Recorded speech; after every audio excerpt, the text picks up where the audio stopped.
매일 성경과 함께하는 오늘의 큐티 시간입니다. 1월 24일 오늘의 말씀은 신명기 11장 18절에서 32절입니다.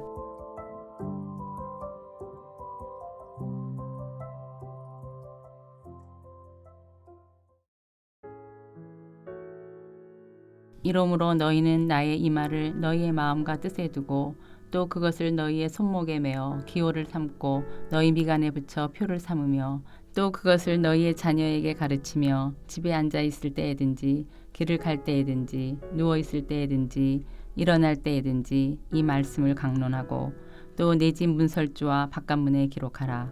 그리하면 여호와께서 너희 조상들에게 주리라고 맹세하신 땅에서 너희의 날과 너희의 자녀의 날이 많아서 하늘이 땅을 덮는 날과 같으리라.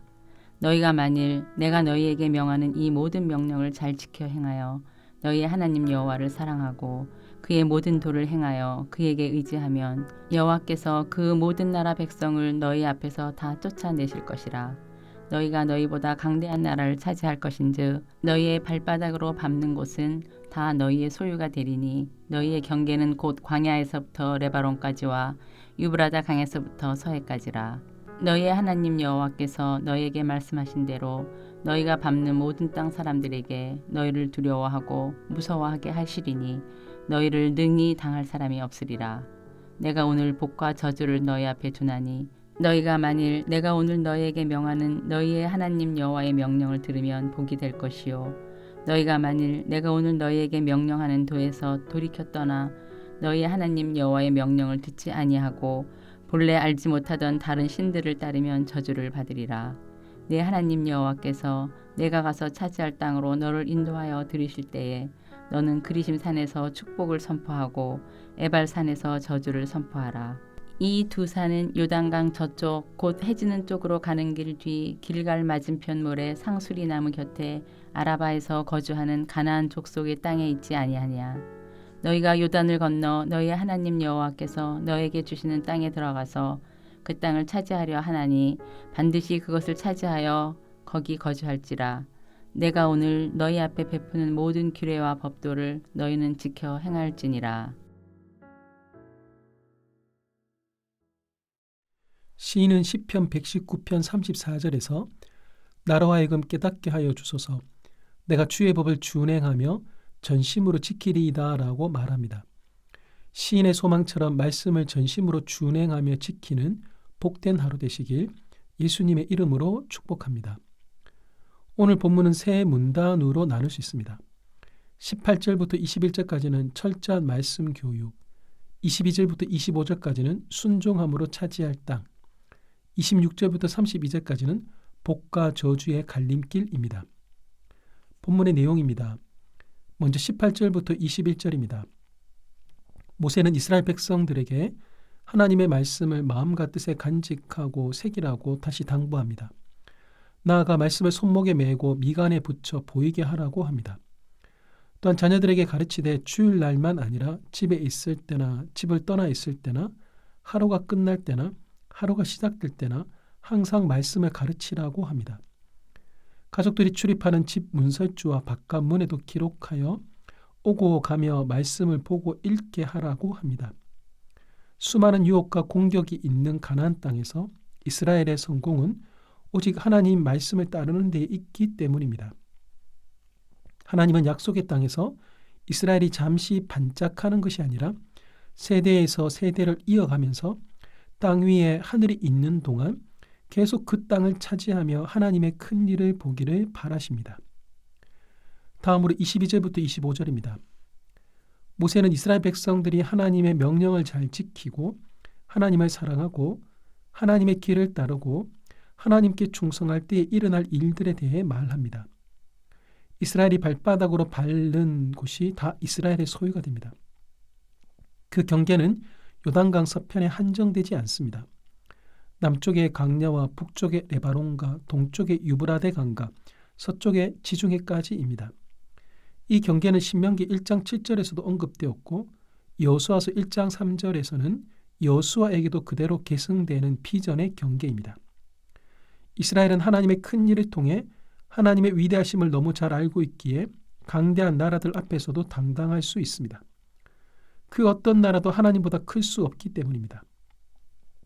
이렇게 이스라엘은 하나님으로 인해 강해지지만 주변 나라들은 하나님으로 인해 이스라엘 백성들을 무서워하게 됩니다. 그들 역시 이스라엘과 함께 하시는 하나님을 보았기 때문입니다. 마지막으로 26절부터 32절입니다. 모세는 복과 저주가 이스라엘 앞에 있다고 말합니다. 이스라엘 백성들이 하나님의 명령을 들으면 복이 되지만 명령을 듣지 않고 명령을 떠나 다른 신들을 따르면 저주를 받는다라고 말합니다. 약속의 땅에 들어가기 전에만 하나님의 말씀을 따르면 된다는 생각은 위험합니다. 약속의 땅을 차지하는 것만이 이스라엘의 사명의 전부는 아니기 때문입니다. 그래서 약속의 땅을 차지한 후에도 명령을 따르는 복된 삶을 추구해야 합니다. 이를 위해 모세의 지시는 구체적입니다. 요단강 저쪽 해지는 쪽으로 가는 길 뒤 길갈 맞은편 모래 상수리 나무 곁에 아라바에 거주하는 가나안 족속의 땅에 있는 그리심산과 에발산을 지목합니다. 그리심산에서는 축복을 선포하고 에발산에서는 저주를 선포하라고 합니다.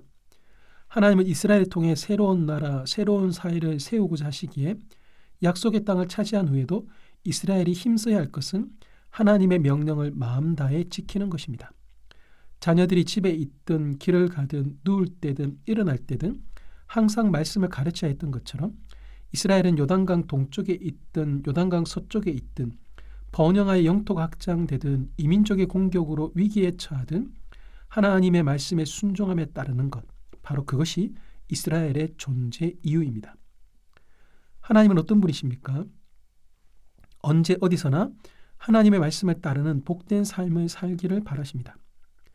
화장실 갈 때의 마음과 나올 때의 마음이 다른 것이 사람입니다. 하나님은 이스라엘이 그러하기를 원치 않으십니다. 지긋지긋한 40년 강야 생활을 끝내고 기다리던 약속의 땅으로 들어가기 위해서만 말씀을 따르는 것이 아니라 항상 말씀을 따르는 말씀의 백성이 되기를 바라십니다.